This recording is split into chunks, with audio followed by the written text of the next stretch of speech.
1999 3.8 版本带我们去到世纪末的东欧，这个版本的美学主题是建筑，什么样的建筑呢？这样的建筑，没有色彩，没有装饰，全是混凝土，跟毛坯房似的。毛坯房倒也不是问题，因为东欧在苏联时代盛行粗野主义，某种程度上粗野主义建筑确实有点像毛坯房。但真正的问题在于，东欧的粗野主义在80年代就已经没落了，你一个90年代末的故事为什么要聚焦粗野主义？是深蓝搞错了时间，还是说他们想通过这种选择表达什么？以及为什么说世纪末的东欧是最契合1999气质的地方？大家好，这里是蒙达里昂，今天我们聊聊建筑美学。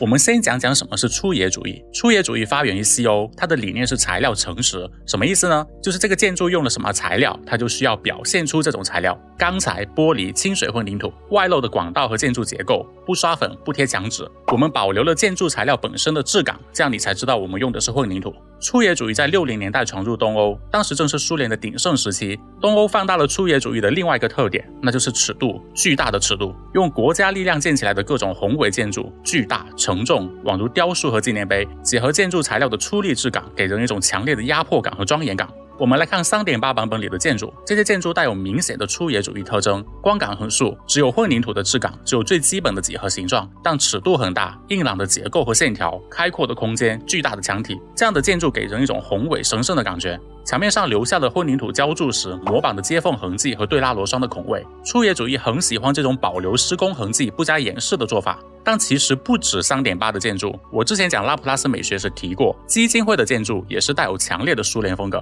巨大的尺度，厚重绑正的混凝土结构，开阔对称的布局，素雅的质感和装饰。你可以在基金会的墙上同样看到模板接缝痕迹和螺栓孔位，但你会发现 3.8 的螺栓孔位和基金会的不太一样。3.8 的孔位避开了接缝，更加规整，而且颜色也更深。这就涉及到了下一个我们要讲的点，那就是路易斯康的风格。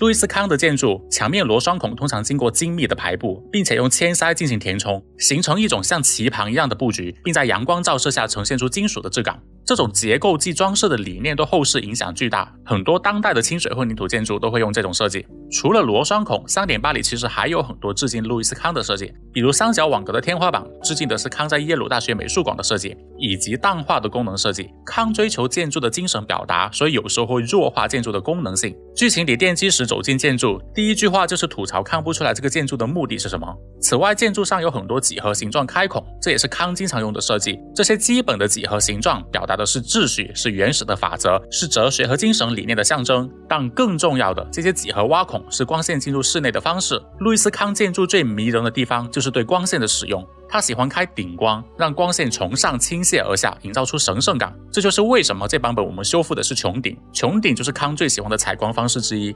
3.8 里奠基石给厨房设计的采光方案，就是把天花板给敲了。很多剧情场景里光线也是从上方来的，包括基金会的很多建筑也都是用的顶部采光。此外，康的建筑采光不是均匀的采光，对于很多建筑来讲，如果你的墙比较厚，窗户会做成内扩的喇叭状，这样光线才会散开，会更均匀，照亮更多的地方。但康的建筑经常采用垂直的深凹的窗洞，这样光线会更集中，边缘更清晰，室内光影明暗区别明显，很有氛围感。并且随着白天时间推移，室内光线的颜色位置会发生变化，宛如是时间的刻度，结合粗野主义冷峻的建筑质感，观感上十分震撼。在光线的使用上，路易斯康他不是个建筑师，他是个诗人。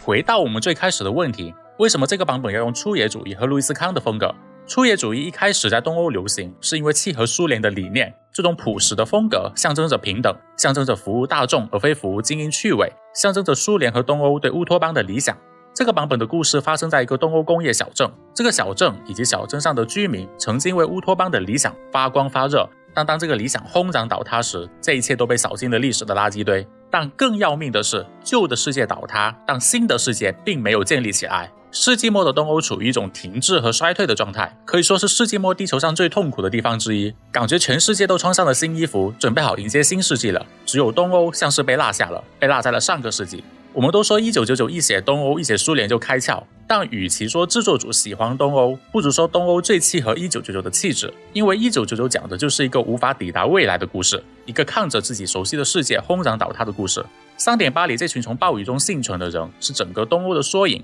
他们所熟悉的旧世界已经永远回不去了，而他们眼前的新世界他们也融入不了。修复一个粗野主义建筑的穹顶，其实修复的是大家内心的力量，让大家找回自己发光发热那个年代的记忆。在路易斯康的哲学中，穹顶和天窗是建筑的眼睛，是建筑的灵魂所在。修复一个穹顶等于修复灵魂。我觉得东欧的忧郁大家应该很好理解，就像现在 AI 取代了很多人的工作，新工作会有吗？可能会有，什么时候有不知道，有了之后有没有你的一份，那也不好说。旧的世界已经远去了，但未来还看不见方向，这种时候只有记忆能给你力量。一个时代的记忆是不会被轻易抹除的，越是动荡的时代，我们越是需要往日的回声来锚定自己。社会可以衰落，秩序可以崩塌，但只要人们还能共同修复一座穹顶，文明就还没有结束。